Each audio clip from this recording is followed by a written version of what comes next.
Caroline Fenton with Yahoo Sports, and I am joined by Tampa Bay Buccaneers starting quarterback Baker Mayfield. And Baker, you're coming off of statistically the best season of your career, 4,500 passing yards, third best in the NFL, 41 passing touchdowns, tied for second most in the NFL. You were a playoff team last year. You're back into the NFL top 100. I mean, I can go on and on and on.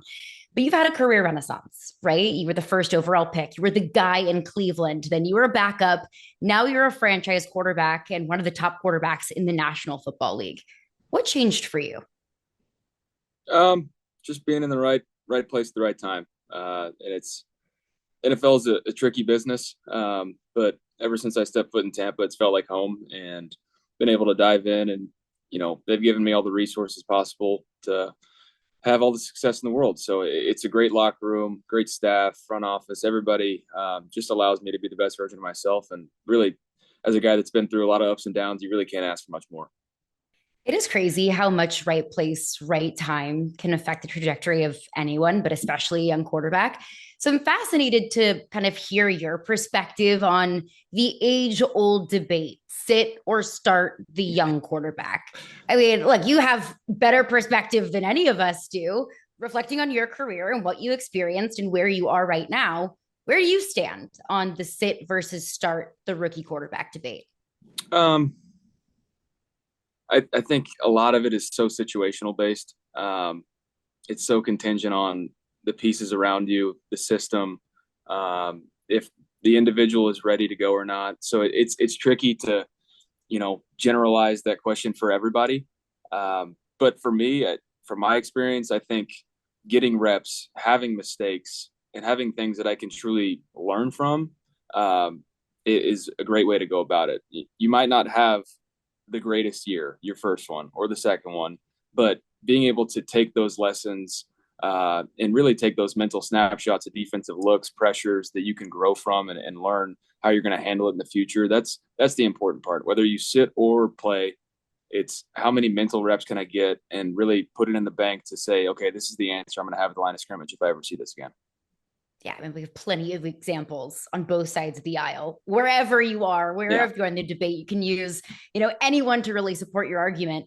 But let's look ahead to this season. What are your feelings, whether it's pressure or anticipation, following up a year like the one that you had last year?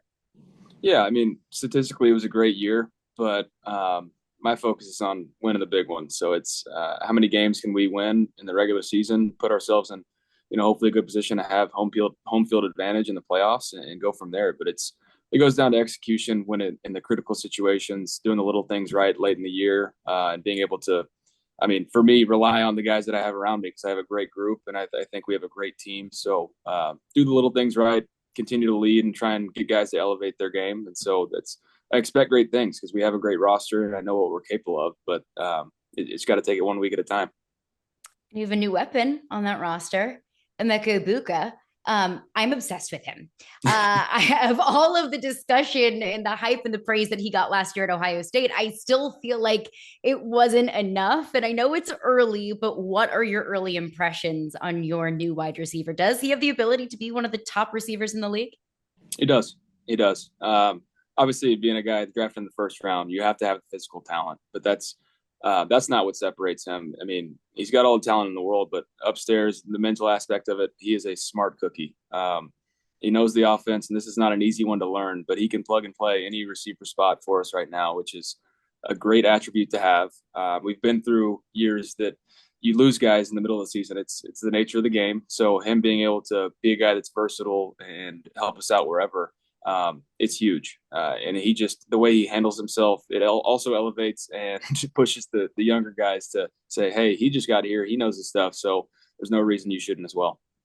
Yeah, no doubt. And you, just the way that you're glowing about him and going about this whole season, like it is very clear that you are the leader. And Todd Bowles even said so, your head coach. He said, of all the things that Baker does as a passer with his legs, tough as nails, the best thing he does is lead this team. How can you kind of distinguish what your team needs in a certain moment? If it's a kick in the butt, if it's some tough love, it's a guy to rally the troops, if it's a little bit of comedic relief, how do you distinguish what your guys need? I think all the things you just mentioned, that's what great leaders do the best is how to read a room, how to read certain guys. I've always found it really, really interesting. I've always been intrigued by, how people are wired. And, you have to get to know people. You have to know their stories. You have to know exactly what their background is to know if I do put my arm around him, how's it going to affect him rather than chewing him out. So I've always found that interesting, and that's something that I'm passionate about. And that's, not being a, genetically gifted guy from the start. There's a lot more, there's faster guys, bigger, stronger. So how can I push my guys and elevate their game around me? And that's, it's all about timing, but you have to understand your team. And I love my teammates. I just buttered you up a little bit. I'm maybe about to, create an enemy here. Texas is the #1 team in the country preseason. And I know that just makes your Sooner blood boil. I get it. Won't talk about them, but I do want to talk about their starting quarterback, Arch Manning. He is getting so much attention, getting so much media hype. Everything he does, it feels like, is under a microscope. I think you could add Shedeur Sanders into that conversation as well. So many of these young quarterbacks that are getting so much attention, and you were very similar in your time at Oklahoma and still in the league. So what would be your advice to some of these young quarterbacks that are celebrities? Yeah, it's a tricky landscape to navigate. I think don't let somebody else change you. Be the best version of yourself. There's a reason that they're in the spotlight. Obviously, they're talented kids that have the ability and potential to be great quarterbacks, but be yourself. Don't let people change you along the way. Yes, you can adapt and improve, but don't change who you are as a person. And the cliche thing of control what you can control, it always hits home in times like that. So trying to block out the outside noise and really focus on what matters. And that's how you lead your team, how to find ways to win a game.